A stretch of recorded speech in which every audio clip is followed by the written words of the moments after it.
Since I've last seen you, I finished porn. All of it, not some of it. I didn't just go certain genres. I thought, you know what? I'm going to knuckle down and finish it all. And I did.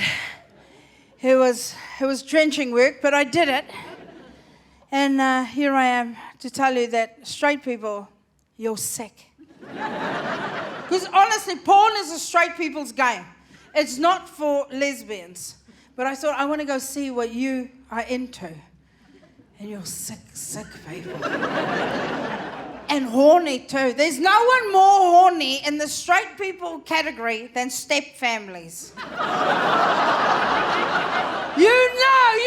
how horny step families are. You know, you filthy bastard.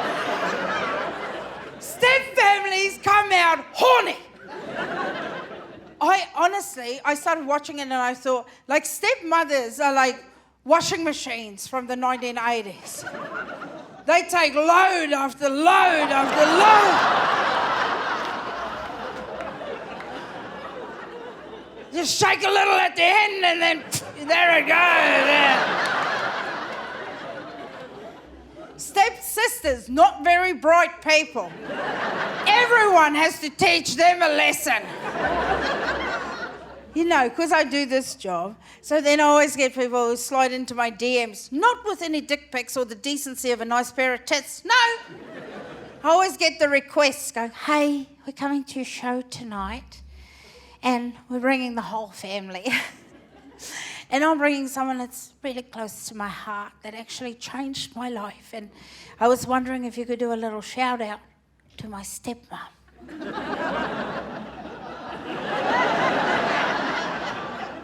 I'm like, look, I'm not giving that whore a shout out. You take her home and stop fucking your stepbrother, all right?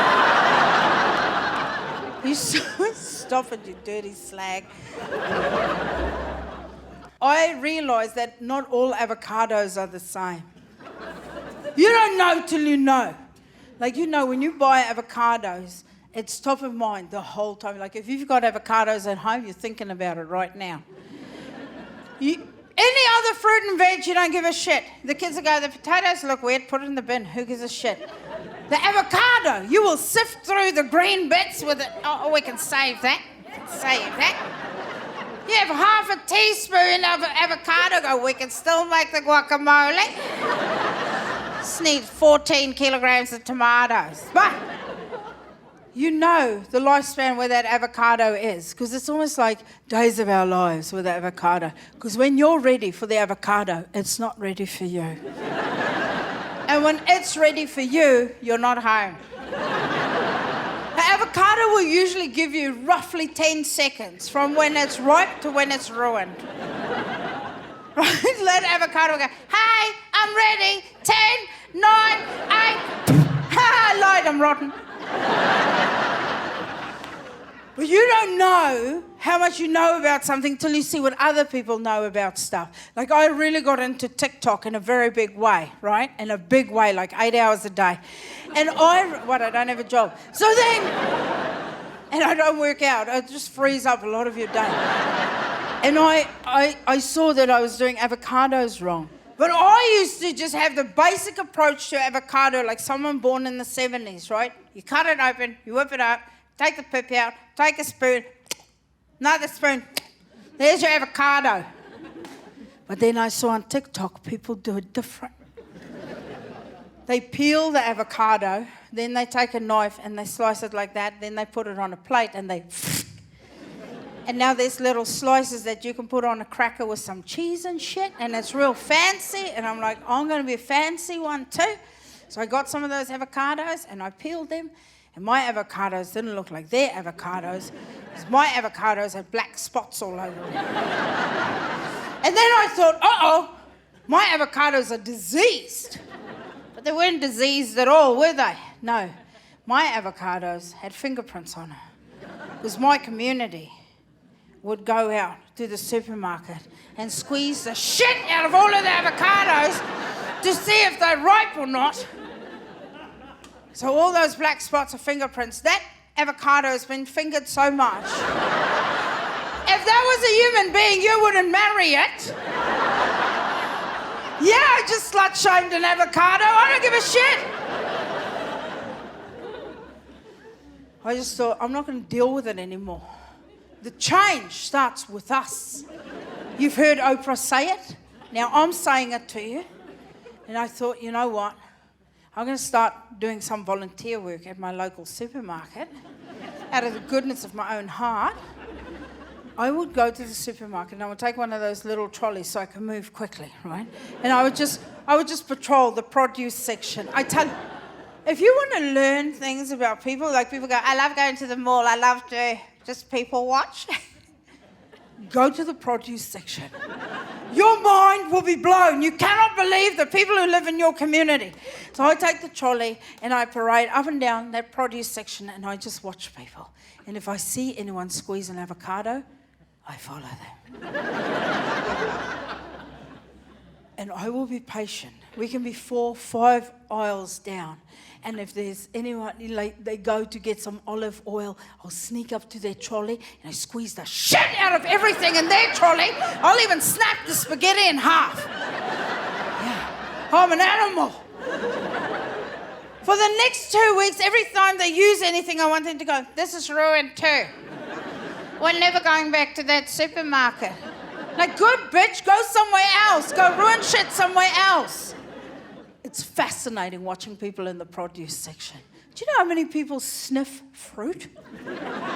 Especially pineapples. What are you, like one of those glucose dogs that the diabetics use? What the fuck is happening with you? No, and it doesn't matter what they sniff or squeeze, it's always the third one that's going in the trolley. No, go!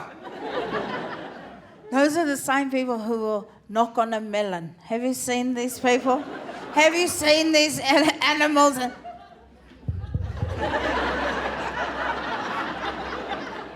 The best is they wait for a response. I just want to sneak up behind them and go, help me. I tell you what has happened. COVID came in and stole my fuckable years. Yeah, you don't know. You think you know everything, but you don't. Like, when COVID hit, I was in my mid-40s, which is a very fuckable age. It's a very fuckable age. That's when women start going through their sexual prime. That's why we have cougars, right?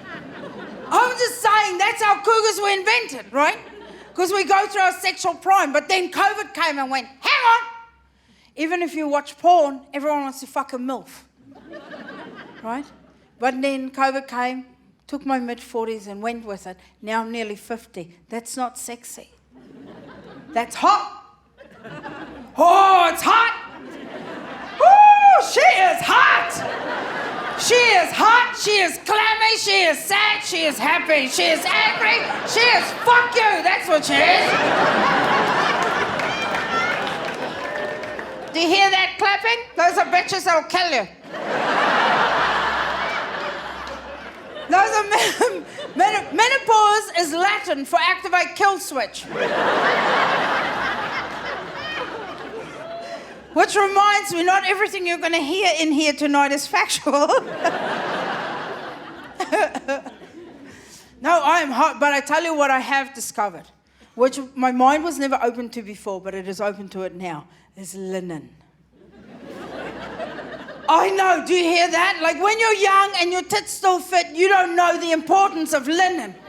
You're not even open to talking about fabrics. You just got this fucking mixed polyester. I get a hot flush just thinking about your shit. I should have been more open to it. My best friend is 8 years older than me. I'll go over and visit. She's making the bed. She goes, come and sit with me. I'm making the bed. I'm like, what fresh hell is this? Why are your sheets so rough? And she goes, those are linen sheets. And I'm like, they're awful. How do you fuck on that? Doesn't that ruin your knees and the back of your neck? And she'll go, what? Nothing. But now I realize it's not about fucking. It's about sleeping through the night.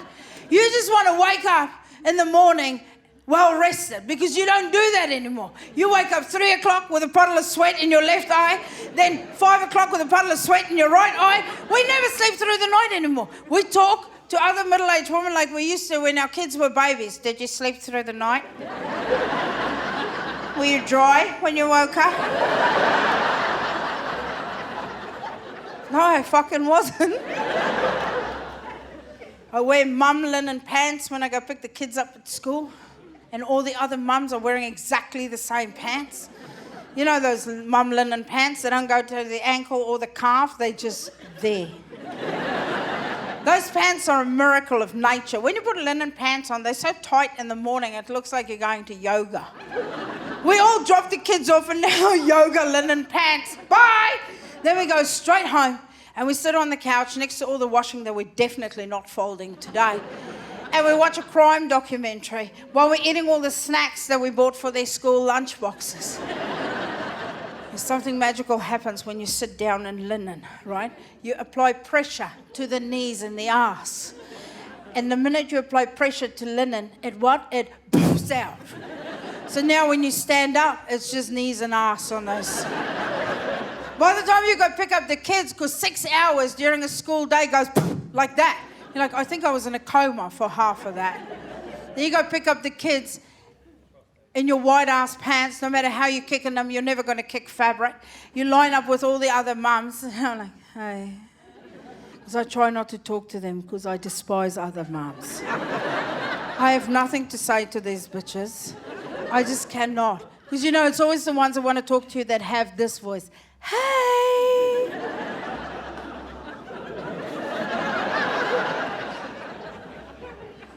I can't match that energy. I try, hey! I sound like I'm about to kill one of them. And those are usually the ones that call other mums, mum. Have you heard this? Hey, mums! I have a very simple rule. Unless you sucked on my tits, don't call me mum. It's a basic, simple rule. Have you sucked on my tits? No, don't call me mum. So that leaves half of Johannesburg. Some people are...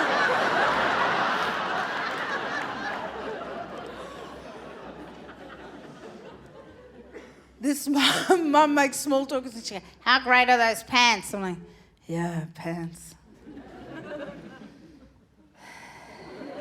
She goes, you know, they're so versatile. You can actually use them to drain cauliflower.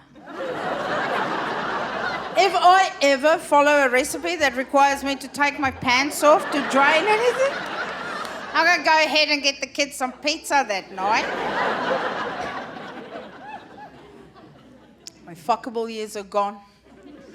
I can't. I'm so hot all the time. I want to kill all the time. And COVID wouldn't fuck off. It made us more alert, don't you think? Like we're more in tune with our spidey senses. I'm more prone to say, ah, now than I ever were before. Especially when you get a call from your mother-in-law and she goes, I think I'll come visit. Ah! Because I'm still so tuned in to snap lockdowns. I'm not risking that bitch staying with me.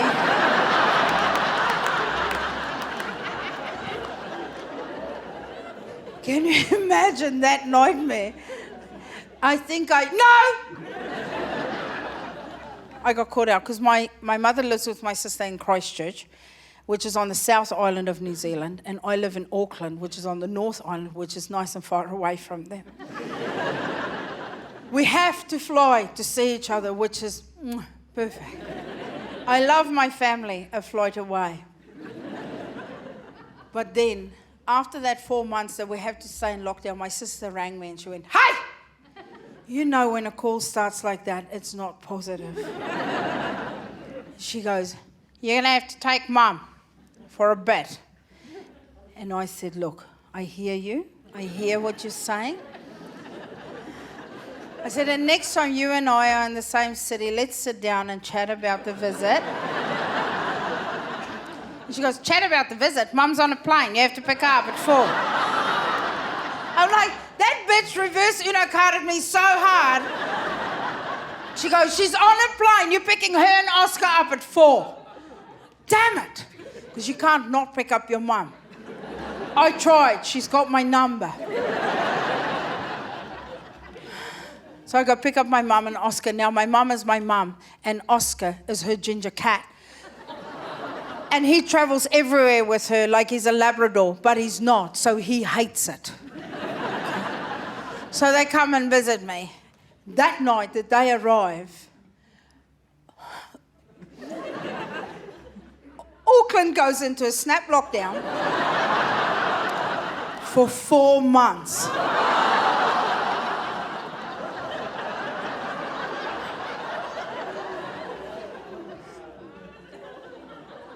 Look, I don't care how much you love your mum, but 4 months is 3.5 months too long. That first week when your mum comes to visit, it's amazing, right? You're cooking, you're baking, you're gossiping. You're like, shit, I have missed you. This is great. Because your mum has all the good gossip, because she still takes everyone's phone calls. You started filtering that shit 22 years ago. You're like, I'm not talking to these freaks. Your mum is still on top of everyone. So she said, you know, Cousin Dean. Yes, I fucking do. What's he up to? You know, tell me everything. So, you know what's wrong with your sister? Tell me what's wrong with that slut. Then the second week, she's with you. You go, oh, you're the reason we're all in therapy. Now I know. Then from the third week she was with me, it was just me pacing up and down to the mailbox going, just because I can doesn't mean I should. Just because I can doesn't mean I should. I'm like, I'm putting this bitch in a home. And not in a good one, in one of those one-star homes. You know, where they eat dog food and gravy. Like, my mum's going to be on a 60-minute expose. She's going to be famous on TV. But then my mum says to me at the end of week 3, she goes, hey, you have to come with me to the vet. My heart sank because I knew we're going to get this cat euthanized, right? Even if it wasn't time, it was time.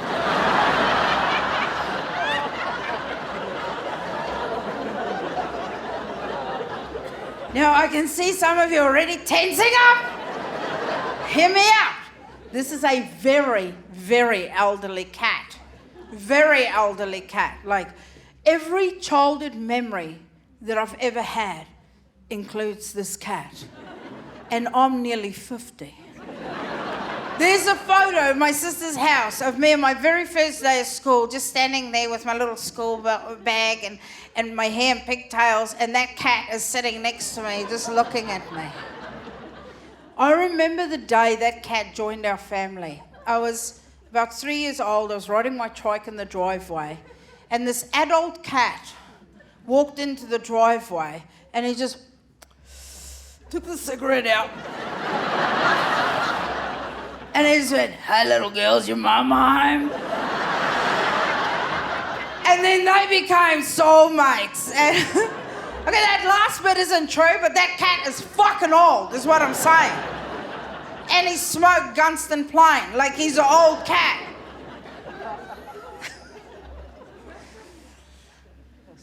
But more than his age, it was time to have him euthanized, because every night while we were watching the news, my mum and I would just sit on opposite couches, and that cat would come through, scraping his asshole on my brand new carpet that I had put in 2 weeks before they arrived. He would scrape his asshole from one bit of the lounge to the other bit while making eye contact with me the whole time, like in slow motion, like he's at the Winter Olympics.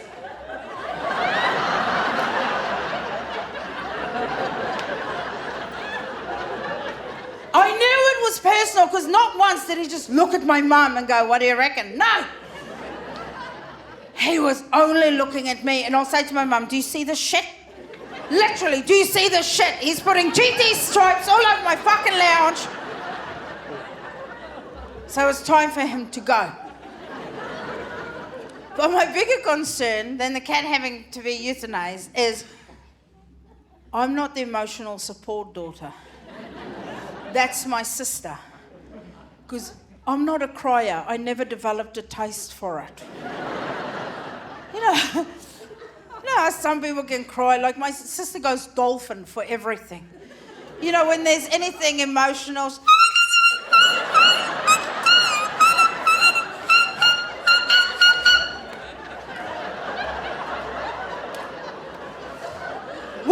restaurant and the waitress brings like an extra plate of dessert and we go, we didn't order that. And she'll go, oh, I made a mistake, you just have that on me. And my sister's like, look, we all like tiramisu. Calm down. But I also knew I couldn't, after having this cat for nearly 40 years, just go in. I'm spitballing. Like it's not in the Guinness Book of World Records. I couldn't just go with my mum to the vet and go, well, that's that. I knew I had to put on a face for it. Now, I've seen sadness, I've seen criers, right? And if you're not a crier, here's a hot tip for you. If you want to look like you're real sad, close your eyes a little bit, show some teeth, and if you really want to pull off the emotions, just tilt your head back. Not fucking hard at all, is it? You want to go deep, like Oprah deep, rub their backs. So I'm in the bathroom practicing that. But truth be told, if I'm going to open up to you here tonight, the God's honest truth is I thought we could deal with this little situation ourselves. What? What? Don't grab your face, what? Like, okay, fuck it. I can see I'm dealing with some suburban fucking softies here. You would have known that I grew up on a farm in South Africa. And we deal with this shit ourselves. You don't want to pester a vet to have them euthanize an elderly cat in Africa? You're wasting his fucking time. He's busy putting mascara on a giraffe. You think they look that good by themselves? No. So how we do it, when you have you just have a bucket of water filled to the top. Fucking listen first. Stop writing those angry emails in your head. This could be a teachable moment. I'm opening the door to a new thing you didn't know. You can go, well, that's interesting. Let's not do that. Or, fuck, that's interesting. How big a bucket do we need to get for Uncle Jim? You know?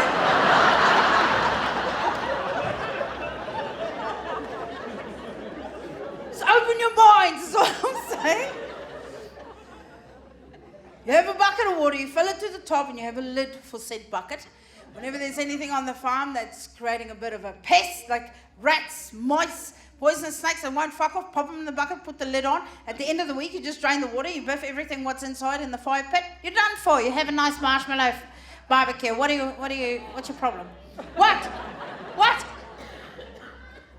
Got to roast those marshmallows on something. So I thought we could do it ourselves. Now I can feel in this room, you're leaning more towards taking that cat to a vet. Am I reading the situation correctly? Yes, yes. All right, you pack of softies.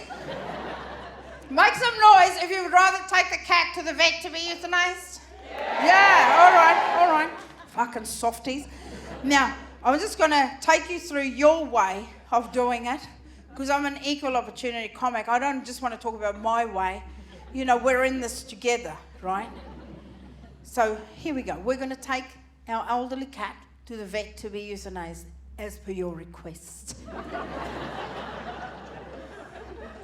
So what's going to happen? Your vet will say, hey, don't give that cat anything to eat or drink after 10 o'clock at night. Like vomiting the next day is going to be your cat's biggest issue. It's going to meet Jesus. But you listen because you respect the vet, so you don't give it anything to eat or drink.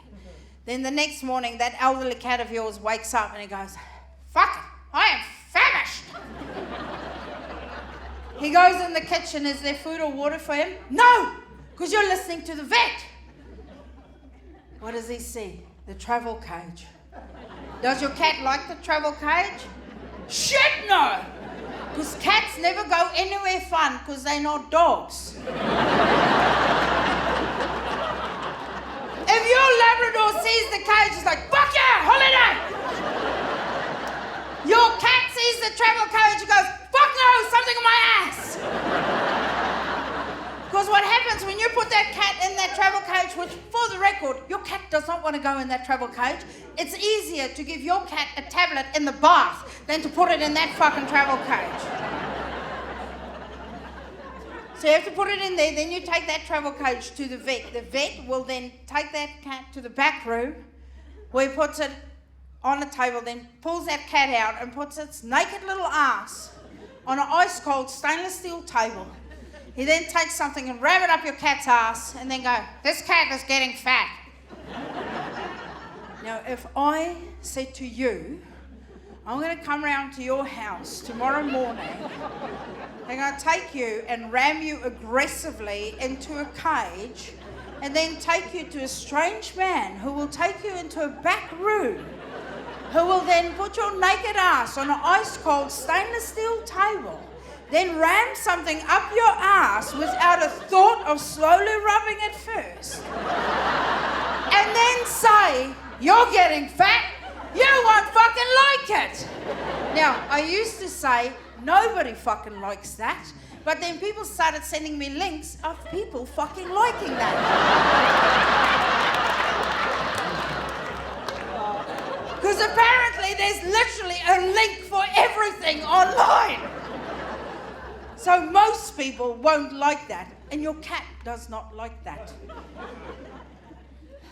Then your vet will have to find a vein in your cat because he has to pump poison into it. Because remember, he's murdering your cat. I mean, euthanizing. Let's not forget why we are there, okay? He will then start looking for a vein, but he's not going to find one because your cat's dehydrated, because you haven't given it any food or water since 10 o'clock the previous night. So the vet is now going ding, ding, ding, ding, ding, and he can't find a vein. Eventually, your weak elderly cat will go, fuck, put me in a bucket.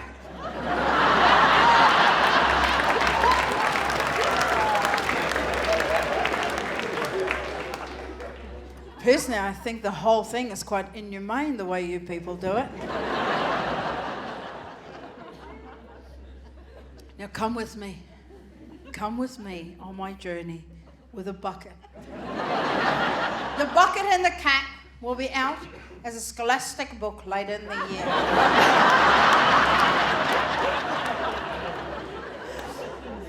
Just waiting to hear back. Struggling to find an illustrator, actually.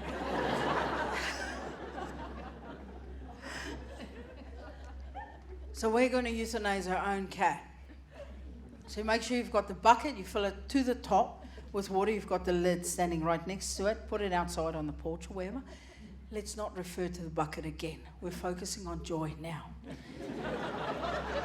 Your cat will wake up in the morning, it's sleeping on your bed, you wait for it to wake up, and then you go next to the bed and you put your face and that soft little bit on the side of their belly and you go, I love you, Oski, I love you, I love you. And then when that cat twitches, you better move. Because even with the last bit of energy, they can still rip your spleen out. So you move quickly. That cat then gets up, follows you to the kitchen, looks, and on the floor you've got all of these high sodium dishes that you're not supposed to give the cat, cheddar, whatever fucking once you've got it there, raw mince, whatever, it's all there. You even get that can of cream out of the fridge that your vet told you 22 years ago not to give to that cat because it's going to shorten his life, but that vet died 9 years ago. So have it, Oski. Even if that cat vomits on the carpet, it doesn't matter. Because if you're smart like me, you're a planner, you've already booked the carpet cleaner to come in the late afternoon.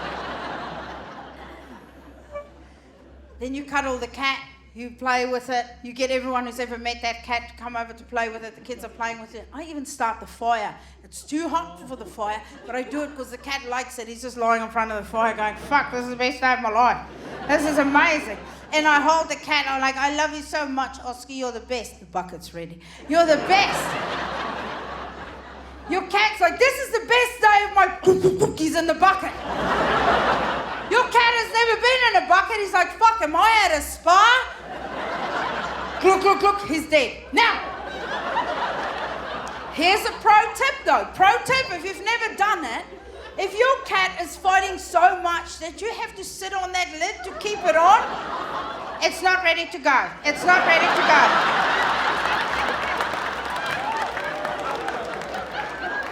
Then it's like grandma. If she can fight the pillow off, she gets one more Christmas.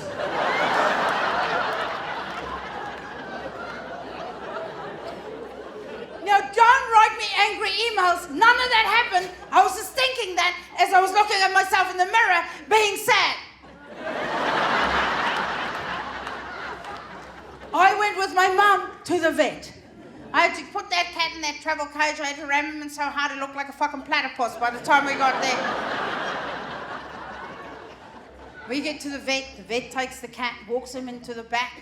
Mum and I follow. I tried looking sad in the car, but she wasn't paying attention. We get in. As we get to the door, my mum leans to me and she goes, "Pay attention."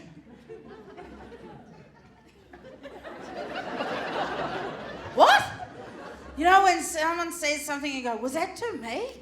Who are you talking?" I didn't because when will I ever need that skill set again? All right. So I just followed her in, and I was standing next to her, and I was being sad for her. And I even did the seance. And but my mum was really annoyed with me for some reason, and she kept going. I didn't know what that meant. And then every time I looked at her, she I still didn't know what that meant.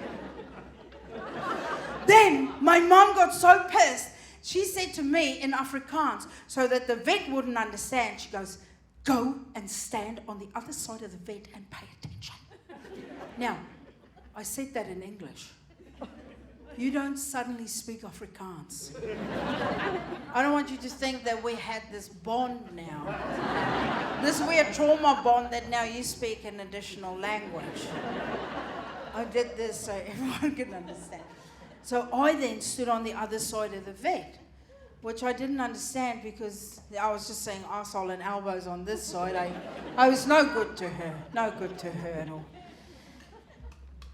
She looks at me, she looked a little bit happier.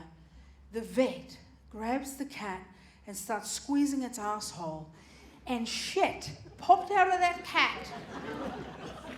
In that moment, I regretted not floating the bucket idea. So I'm like, how are we killing this cat? They are literally squeezing the shit out of him. Yeah, I was pretty upset when I saw it. Full disclosure, I blacked out a little bit. I didn't even know that I'd blacked out a little bit because it was one of those things, you know, when you fall asleep on the plane, but you don't know you're asleep till you hear. It was one of those scenarios, but when I came back in the room, it was like that. And I tell you, that cat was matching my energy. He was not into it either. Like, I'd say even less into it than me. Like, we were not liking what was happening to his butthole. And I don't want to come across as a hero here, but I was about to rip that vet off that cat. Like, I was going to step in. Like, and then he just dabbed his little asshole with a little handkerchief, which I'm pretty sure he put in his pocket after. I didn't see where it went, but I didn't see it again. Then he put the cat back in the travel cage, and can I just tell you, that cat went willingly. Not a tense muscle left in him. He's like, I'll go.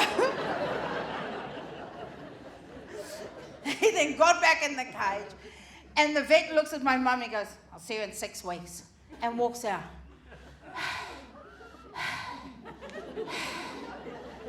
I couldn't believe it. My mum looks at me, she goes, "Did you see?" Did I see? I said, "Mum, that's a core memory for me now. Next time I'm on a plane and I'm not allowed to go on my phone, I'm going to be seeing that in high def over and over." I go, "That was a lot. And she goes, did you pay attention? I go, to everything. And I tell you what, we're going to the police right now. I'm not letting that pervert touch another pet as long as I can help it. My mum said, so where was he squeezing? I go, right in the asshole. She goes, I told you to pay attention. Like, if the cat's butthole was a clock, what time was he squeezing? I said, I think it was a digital clock.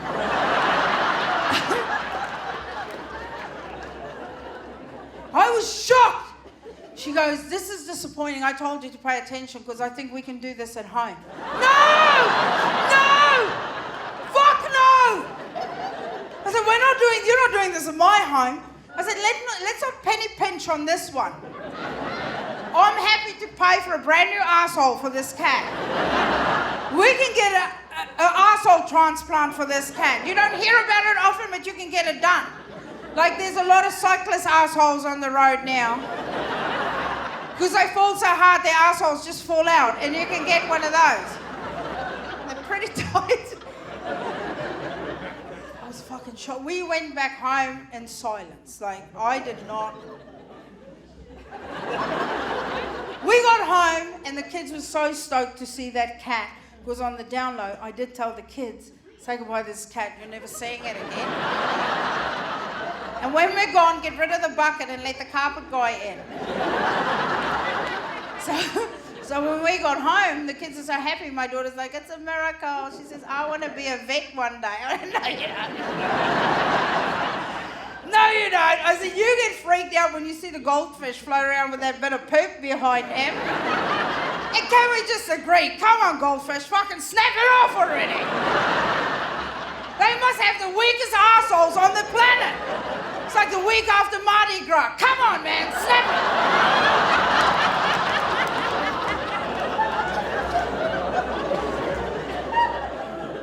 I shudder to think what a vet would have done to a goldfish in that scenario. Holy shit. Quickly make some noise. Any vets in the room tonight? No, because they're at home washing their hands.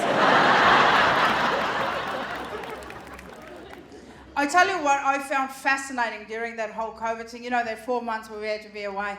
They were showing us all the stats, right? Like the pollution, how the pollution has just fucked off, and how the rivers were running clear. We could see the fish again, and everything was just better. And I'm like, hang on, they're making it look like we're the problem. I don't think I like that one bit, because it seems fucking true. But the one thing that really stood out for me was the stat that Google released. And they said that globally, we were all sort of looking up very similar things across, you know, every language. Our top 10 things were very similar, but the number one thing globally matched up in every country. Isn't that fascinating? Do you want to guess what we were Googling while we were in lockdown? Porn. Who the fuck Googles porn? You can literally just type in fucking and you will see fucking. I love how confident that was. Porn, like he doesn't have a little bookmark for Pornhub and his preference in there. Come on, porn. No one Googles porn. What else do you want to guess? Baking. Baking? No. I mean, it was in the top 10. What was the other thing? Linen. Linen?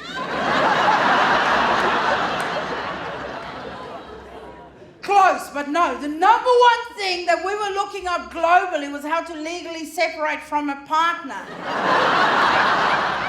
Isn't that fascinating? In countries you've never been to, in languages you don't speak, there are people sitting in their lounges having the same thoughts as you, like, how do I get rid of this dickhead? I was blown away. They had spikes in South Africa, New Zealand, and Australia, like off the charts since records began of people filing for legal separation and or divorce. Isn't that fantastic? No, I mean, statistically you go, wow, that's really fascinating. Like, I was blown away by how many people had just gone, this thing plus this marriage is too much. Just quickly, if I could just for my own benefit, just make some noise in this room if you are still with a partner that you went into this pandemic with. Did you hear that, Joy? Woo!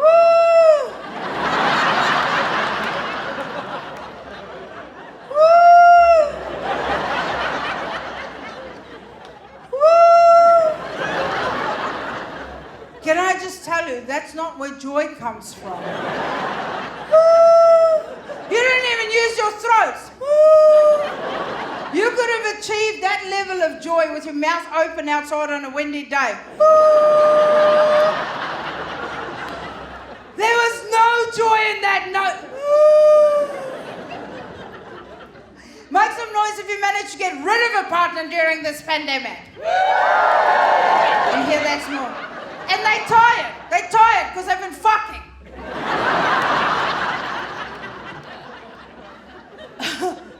I was blown away by that stat. Now, of course, I'm no relationship expert, but can I just say, I think it's important to stay emotionally fluid. Which, you should separate often. Don't stay with the same partner for too long. I don't understand when people do that, where they're like, you know, if you're about to get married, people are going to say, marriage is hard. Why? That should be the easy part. The other shit, like merging, should be hard. Not marriage. That should be easy. Making a souffle is hard. Marriage should be easy because you can talk to that fucknut. And they should take on board your words. But there's actual dangers with staying with someone for too long. You know that. You know there's actual dangers. Eventually you're going to look just like them. I don't care how hot you think your partner is. Look at him and go, do you want to look like that one day? When last have you visited your parents? I walk in, my mum's at the sink doing the dishes, and I go, hey mum, where's that photo album? And my dad turns around and I'm like, ah! And he hits me with a, who's got dementia now? Still you, motherfucker! I can't tell the difference from behind because they both have long flat bums in linen pants with short grey hair. It's impossible. Like from the front it's easier because my dad's got bigger tits than my mum.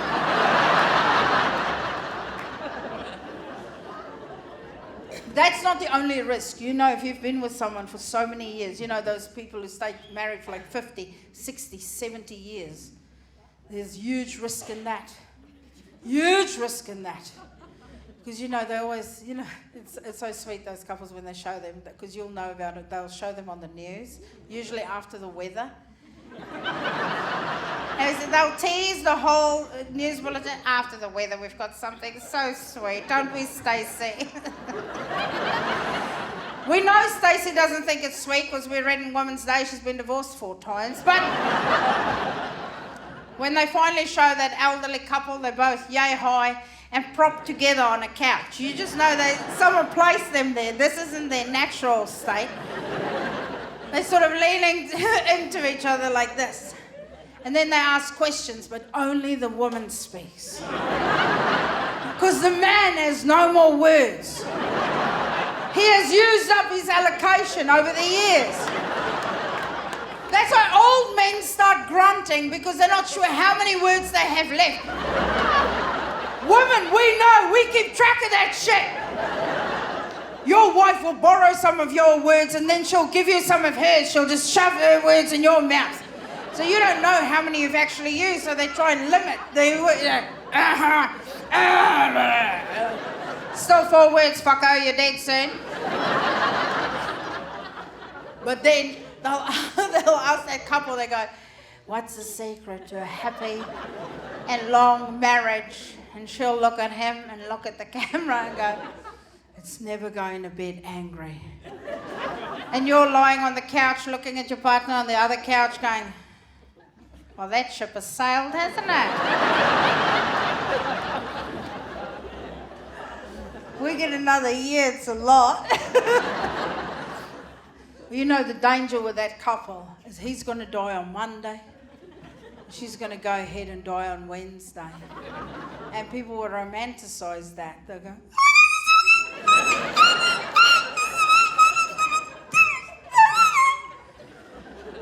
it's so romantic, she couldn't live without him. That's not what's happening. That bitch is stalking him.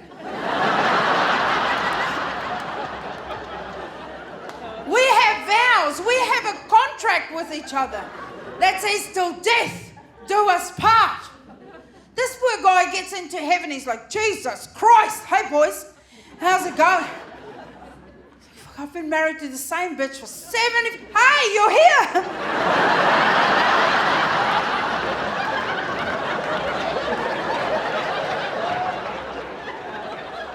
That was quick. I only just got here. It took them a day and a half for the paperwork. She's like, I know, I came in on your paperwork. Why? Our contract says till death do us part. Shoo!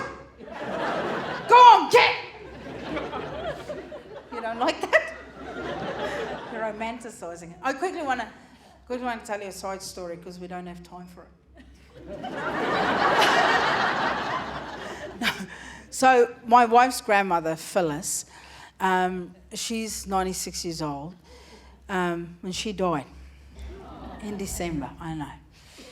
96 is a good age to get to, right? Yeah, as a cricket fan, I would have loved to have seen her get to 100. She played off the front foot all the time. Avoided a few LBWs, if you know what I mean. But 96 is a good age. She was born on the family farm. She was raised on the family farm. She had all her kids on the family farm. And then she died on the family farm at 96. But the minute she died, everyone was like, she's gone to be with Stanley, her late husband. Let me tell you about Stanley. I've never met Stanley. Because Stanley died suddenly from a massive heart attack at the age of 42 on the back paddock. They said he was dead before he hit the ground, right?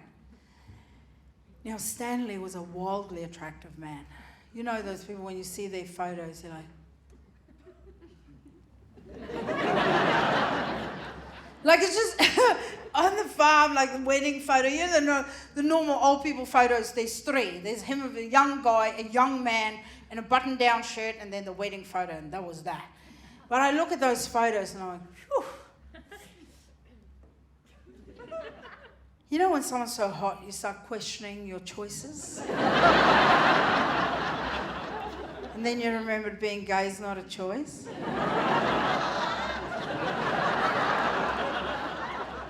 He was a wildly attractive man, prime of his life, then he dies, now he's in the prime of his death. So how it works when you die is you still look exactly the way you look now, you're just see-through. So if you, it's fact, like I'm not making this shit up. There's a documentary on Netflix, you can go watch it. It's called Casper. Some of you have seen it. No, so you still look exactly like you do now, you just see through. Some of you are sitting in here tonight and you go, I'm fat and ugly, I'm going to kill myself. Don't. Don't. Stay here, you're just going to be fat, ugly and see through on the other side. And they don't have biscuits for us there. Stay here, let's make skinny people uncomfortable. I have a little thing to entertain myself before I get on a long haul flight. When I walk into the plane and you see people, those skinny people watching them, no. I just go in there, I'm just in the middle there. I go, I'm fucking with you, I'm up in business. But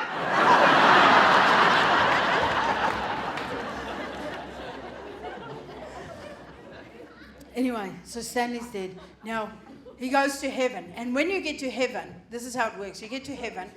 And in heaven, they have all these pods, right? Like party pods. Like they've got the party pod. What? Everyone's making shit up about the place. Give me a go, all right? So you have the party pod where all the hot people go to party, right? Then next to it, you've got like the knitting pod. You've got the finger painting pod. Whatever you're into, there's a pod for you, okay? So Stanley gets to heaven and God says to him, Stanley, you're a wildly attractive man. You get to go in the party pod. And he goes, no thanks. Because he's read the articles. He's seen the things on telly. He knows. He loved Phyllis so and she loved him so that she's going to be there any minute. And he says, nah, I'm going to wait for Phyllis. And God says, are you sure about that, Stanley? Because I've got a book in the back. I'm kind of running this joint. And Stanley goes, nah, I'm going to go ahead and wait. And God says to him, you do you, boo. As it says in Leviticus. And I haven't read the whole book. I'm sort of just loosely quoting here. So Stanley starts waiting.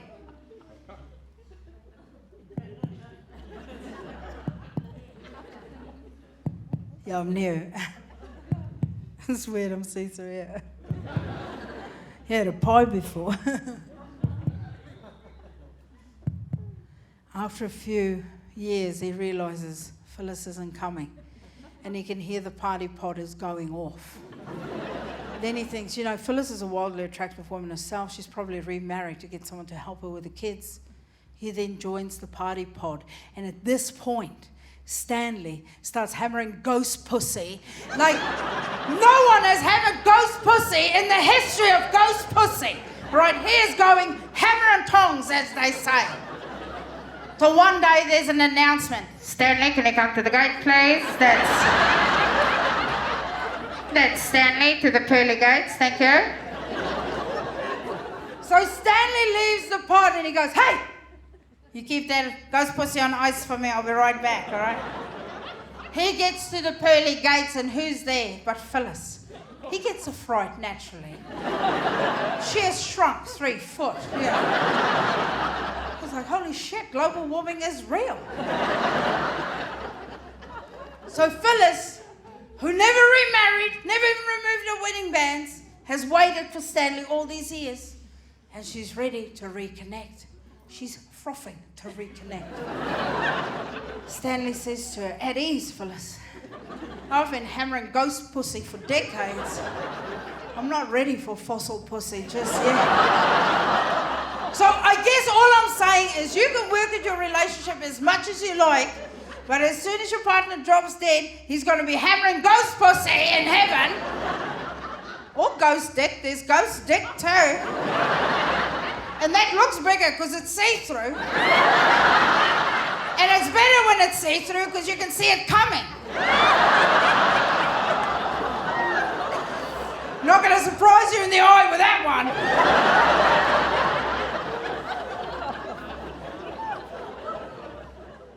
I'm just saying relationships are hard. That's all I'm saying. I want you to answer this for yourself internally. Take this home. Would you, knowing what you know today, and with the path that you have walked in your marriage, would you get married again if you knew how often you'd be fighting about towels? I think every major argument in a marriage can be tracked back to towels. You think she's fighting about, your spending or it's not that. It's because you left a towel on the floor. The amount of times it's yelled in a marriage, who used the good towels? Why are you using that towel? Don't use that, that's the dog's towel. Stop touching that towel. Pick up that towel. Why is this towel wet? Why is that towel too dry? Why does this towel smell like that? Why can I break this towel in half? There's so much. I am so triggered by towels. I'm not even lying. I have once seen a whole load of towels in the dryer and I told my wife that I had a gig out of town and I left for the weekend in the hopes that she would sort it out before I got back. Because I can't handle the stress. And you're like, you're so tense. I start folding the towels and she just walks past. That's not how we fold towels in this house. Like, my relationship's not perfect, because I'm a touring comic, so I'm on the road about 300 days of the year, and we travel as a pack. So right in the beginning, my wife said to me she's scared of flying, which is a huge problem because that's how we do it. Because it's not 1912. But, I'm nothing if not supported. So what I would do, if I know we have a flight in the morning, I would go look up the safety specs of that plane. I would look up all of the details. I go, it's an ATR-72, it's the safest plane in their fleet. This is how many seats, this is the quietest seat, this is the one with the most recline, that's where the toilet's located. I even make shit up about the pilot. Because I don't know why they keep introducing themselves. They're not famous.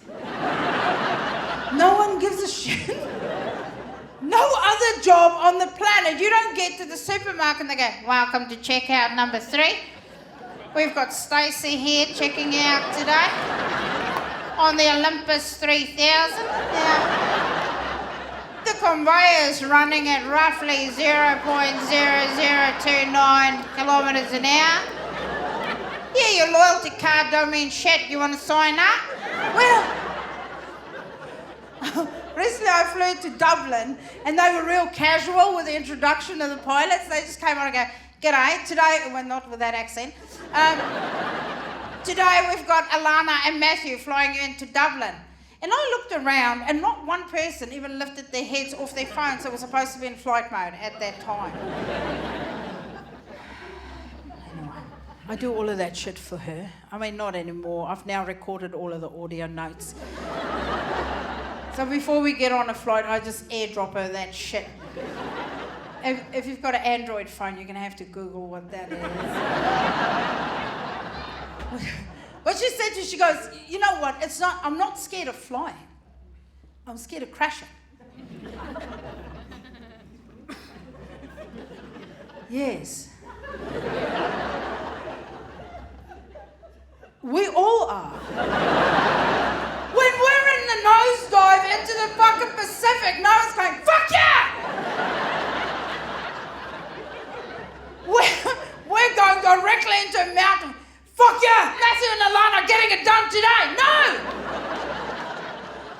We're all scared. That's why the brace position is this. So you can shit up your own back. That brace position is not a life-saving measure. You see people look at the cards and go, that's not going to help. They only want that. Because once the plane has crashed, there are people who have to go around after they've put out the fire to pick up body parts, right? And it's usually your teeth that's left. And they have to put that in a little baggage for testing. That's why you're doing it in the front, so they don't have to go sift through piles of shit for the teeth. The whole Boeing is not designed very well for a crash. Like, you know you're not going to survive. Like, quickly make some noise if you've survived a plane crash. Do you see what I'm saying? Why even bother with the safety features? We're going to fucking die. Let's make this shit fun. The first thing they say, like, you know, we're about to crash. What do they give? What drops down from above your head? Oxygen. You know what oxygen does for your brain? Wakes you the fuck up. It wakes you up. You have crystal clear thoughts. You can remember stuff. You can remember your own birth. You are so wide awake and so alert. My mum was right all these years. You're going to be wide awake when your anus slowly curls over your brainstem. I've applied for a job at Boeing. Because I reckon the first thing, if they know we're going to crash, there should be a button that pops out in the headdress in front of you. A little mouthpiece with, you know, that clay from the dentist that you have to bite into. So that when they retrieve that, they can just do it with those tongs that you see people...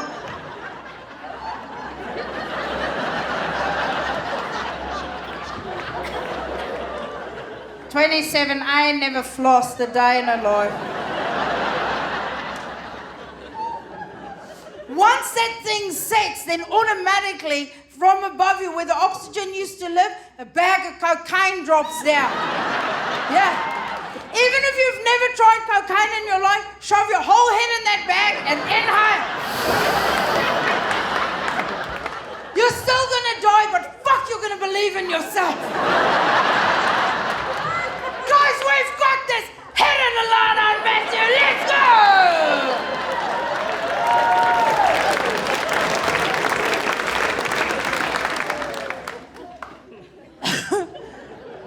But then she said to me, she goes, look, it's not the crashing even that frightens me. I'm like, fuck, all right, what's left? It's not the cuisine. She goes, it's that bit when you're flying and you must realize this plane is going to crash till when it actually impacts. She goes, that can be seconds, it can be minutes, we don't know, because no one's alive to talk about it. But she goes, that's the thing that scares me. That is my darkest moment. That's the thing that gives me anxiety, that gives me panic attacks. And then she asked me to do something, and I'm going to share it with you now, and it's going to sound weird when it hits your ear holes. But just push through and sit with it, okay? She made me promise. She said, if we're ever on a plane together and we realize this plane is about to crash, she goes, I want you to kill me. I told you it's going to hit weird. But hear it.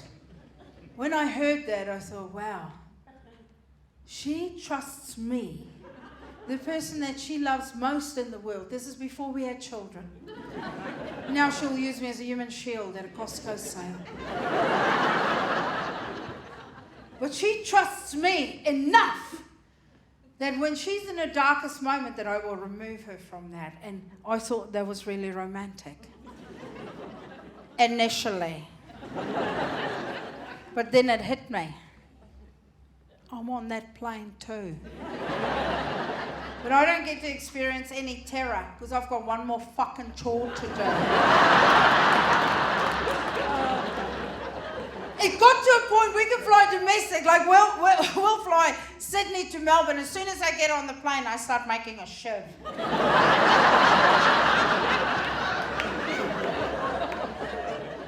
We hit a bit of turbulence. I've already stabbed her twice. She's like, I'm not even scared, it's just turbulence. I'm like, die, bitch, die!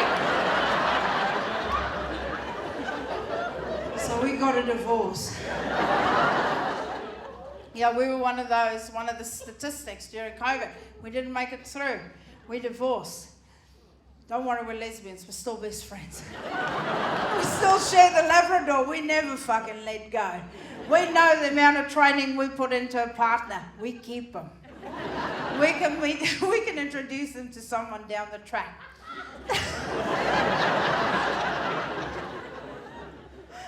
But I did what many of us do when you go through, something as traumatic as your marriage ending. I got a personal trainer. Yeah, it didn't take. It doesn't work for everyone. It's like aspirin. For some people it really works, others it doesn't even touch the sides. I struggled with this kid because he became obsessed with me. Like he was honestly obsessed. And he kept calling me champ, which was confusing for me. Every day he's like, hey champ, how much water did you drink today? I'm like, 2 liters. I mean, I didn't, but I read that somewhere. And I'd be so happy about it, and I couldn't help myself. Yeah. And then he goes, that's amazing, champ. Let's try for 5 tomorrow. I'm like, okay.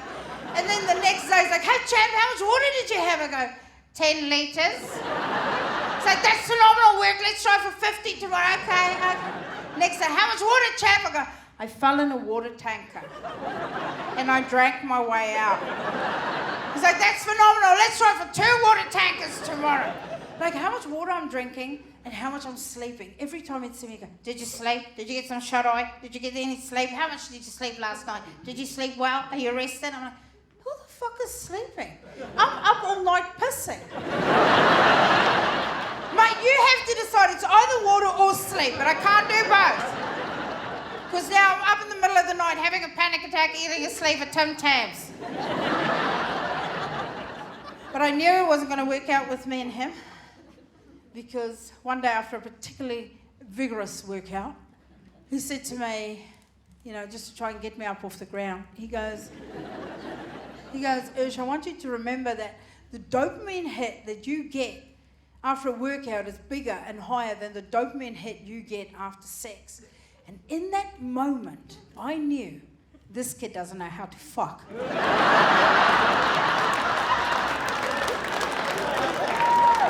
I said, get out of my house. I said, mate, I cannot be skinny and bad at sex. I'd rather be fat and good at sex. You cannot, I cannot. Like, you have to, deliver. Just think about this for a second, and sorry to get all deep and meaningful on this, but your body is your home. This is where I spend all of my time. All of it is in here. Much like my home is my home. And I have children, so it is a messy home.